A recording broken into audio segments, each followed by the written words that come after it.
Hey everybody, Who's Your Jedi here with another review for you. This time I'm talking about episode 7 of season 7 of Dexter called Chemistry. And this continues to be a really standout season. A lot of things are really starting to come together in this episode. I'm very pleased with it. So let's just get right into talking about what's going on with the characters and what's going on with the story. I kind of want to talk about the minor characters first, to just sort of get what's going on with them out of the way. Uh, Batista continues his quest to become a restaurateur, and honestly, I'm not really feeling this storyline for Batista. It kind of feels like they're just trying to set up a happy ending for the guy, if to get him off the show, or to kill him off and just seem even more tragic. But then again, if you look at what's going on, you can kind of make a reasonable case that they might be setting up to kill Batista, Quinn, and LaGuerta. And I've already said that if I think anybody at Miami Metro is going to buy it this season, that it's going to be LaGuerta, and I'm still holding to that. Now, the scene that he has with Quinn, where Quinn gives him the $10,000 to, make sure that he's able to get his restaurant, and they have that nice little talk, and Quinn insists that Batista is part of his family because, well, let's face it, the folks at Miami Metro kind of suck at having personal lives. In fact, serial killer or not, Dexter really is the person with the most successful life outside of work. I mean, he's the only one who seems to be doing a decent job as a parent. We know Angel has not exactly knocked it out of the park there, despite his own best efforts. But yeah, Miami Metro is definitely a haven for workaholics, that's for sure. So I did like that scene, of course, because it also gave Quinn, well, gave us a reason to not want to punch Quinn in the face. Because as I have repeatedly harped this entire season, Quinn has been really stupid, really selfish, and just made bad decision after bad decision. Then again, considering that he's has a history of being a dirty cop and slept with a witness last season, borderline alcoholic, at times completely over the line alcoholic. Well, let's just say it was actually nice to see Quinn do something good and right this time around.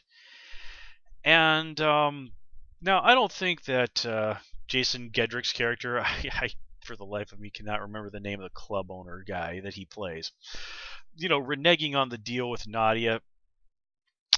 I'm not really sure where that's going to go. You kind of have to wonder if Quinn didn't really see this coming, and if so, why? If he didn't see this coming, why not? Because it's established that he has a history with this dude. Of course, there's the question of, well, what does Quinn do now that the club owner has reneged on their deal to free Nadia? Quinn, of course, can't go running to the cops at Miami Metro because, well, he'd as he said, sink his career in probably due time. Now, given Quinn's history, though, I can see Quinn going out and doing something A, desperate, and B, in keeping with him being Quinn, incredibly stupid. So, yeah. Man, it really is just a big question mark as to who the axe is going to fall on this season, isn't it? Speaking of the axe who the axe is going to fall on, I think I've covered Quinn, so let's briefly speak about LaGuerta. Not really doing too awful much with her this episode. Just sort of acknowledging that she herself kind of is wondering if maybe she's really just chasing her tail with this whole Dokes not being the Bay Harbor butcher thing. But what I don't really understand that we saw this episode was why her discovering that Dexter owns a boat is significant. This is in no way, shape, or form secret.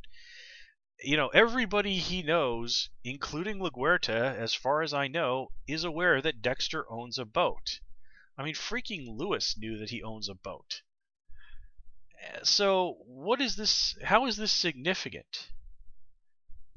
Maybe I just missed something. If I did, and you get why this is something we should be concerned about, post it in the comments because I'm just not seeing it. Now, let's get over and start talking about the three major characters and what's going on with them this season. I'm sorry, this episode, and those are of course Dexter, Hanna, and Deb. You know what? Let's start with Deb. Deb comes to a very important journey point in her journey this season, and really as a character overall, when she basically comes to the point where she not only accepts what Dexter is and what he does, but she wants him to do what it is that he does. She wants him to kill someone who, as Dexter has said, fall in between the cracks. Now, I think that they haven't played the way Hanna's relationship with the cops quite as well as it could have. Now, it is true, Hanna does have immunity, but only for the woman she murdered as a teenager. And this is something they try and nail her on with this episode, is that she doesn't have immunity for the death of her husband. She certainly doesn't have immunity for the death of her boss, although that's not for certain that she did it, but it's 99% likely that she probably killed them. And now she's killed Sal Price. Now, granted, the body of her husband not being embalmed, so that they can't get anything out from that. Well, it's pretty much a safe bet that is also going to be true for Hanna's boss. Hanna was most likely in control of the burial arrangements there, so I'm sure she covered her tracks there. Sal Price, honestly, I think it might be a little too early to call that to Sal Price, that they couldn't nail her on Sal Price's murder. But, at this point, if I've been following the show correctly, Hanna has somehow gotten her hands on not one but two untraceable poisons. So the idea that she could get away with it is certainly not outside of the realm of possibility. And just to talk about Sal briefly, raise your hand if, like me, you realized somewhere during the course of this episode that Sal's oral fixation, his habit of sticking stuff in his mouth, that was going to be what would ultimately took him down. It not to really spoil anything for anyone, but it very much reminded me of something that happened in the last A Song of Ice and Fire novel. If you've read A Dance with Dragons, I'm sure you get what I'm referring to. If not, don't worry about it. But speaking of Deb, Deb, should you really be taking evidence from a criminal investigation home with you to play around with it? I'm pretty sure that the police department and prosecutors are kind of big on this thing called the chain of evidence. And the elite investigator taking stuff like that home to screw around with it does not look good in any type of criminal trial. But yeah. Now, here is what is interesting about the situation with Deb saying that she wants Dexter to kill Hanna. If this is really what we're looking at as the new status quo in the relationship between Deborah and Dexter, which honestly I think really might be the most viable way that they could do this and still keep Deb as a regular on the show, it would really in a way make her Dexter's partner. And this is something I've talked about, how Dexter might need Hanna as a partner in order to take down Isaac. But I have the feeling that Hanna is not going to make it out of this season. And I'll talk a little bit more about that in a bit. But Deb as Dexter's partner, with her as sort of the living Harry, in contrast, and probably at times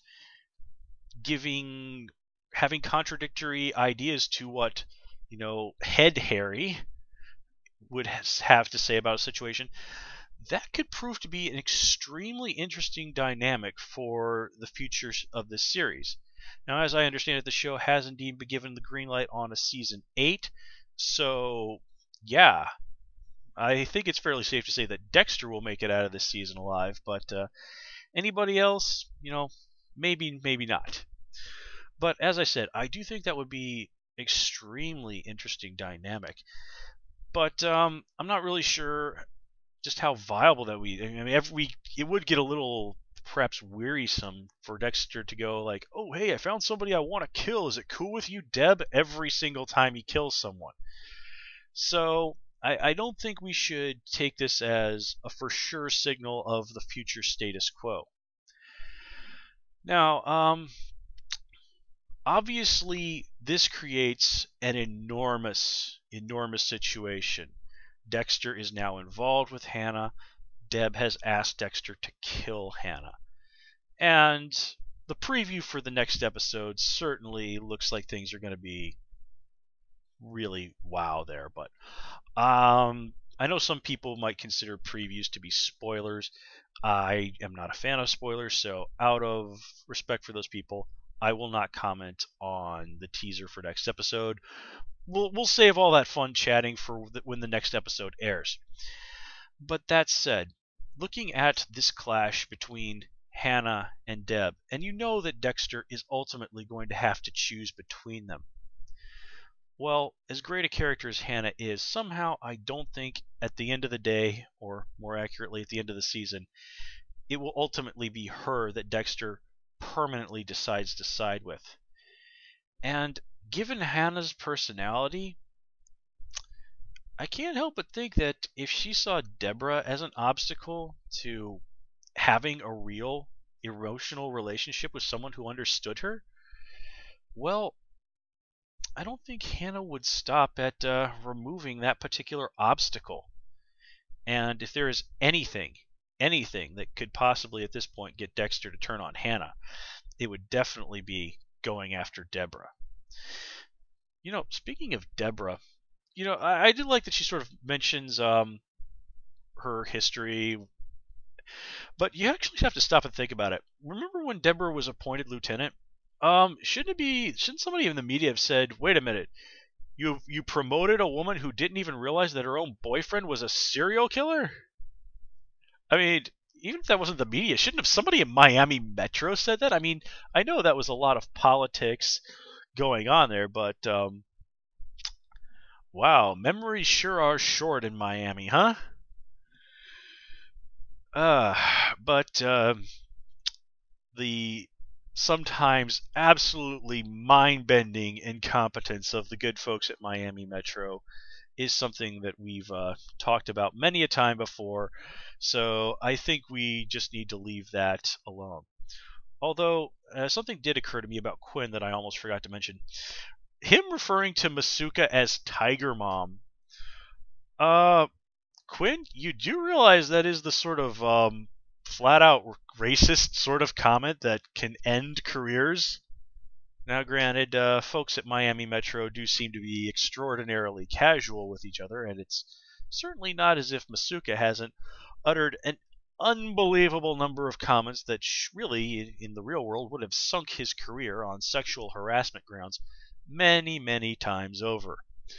But I just felt the need to point that out to you guys, simply because, well, it's something that crossed my mind while I was watching this episode. And one other thing that kind of crossed my mind while I was watching this episode. Now, I've repeatedly said that this season really feels like a return to the glory days of Dexter, to the earlier seasons, the much more tightly written seasons, frankly, just the flat-out better seasons. But I can't help but also notice that the at times very gratuitous nudity from the earlier seasons seems to have made a comeback as well. Not quite as bad as it was in the very early seasons, but it's still there.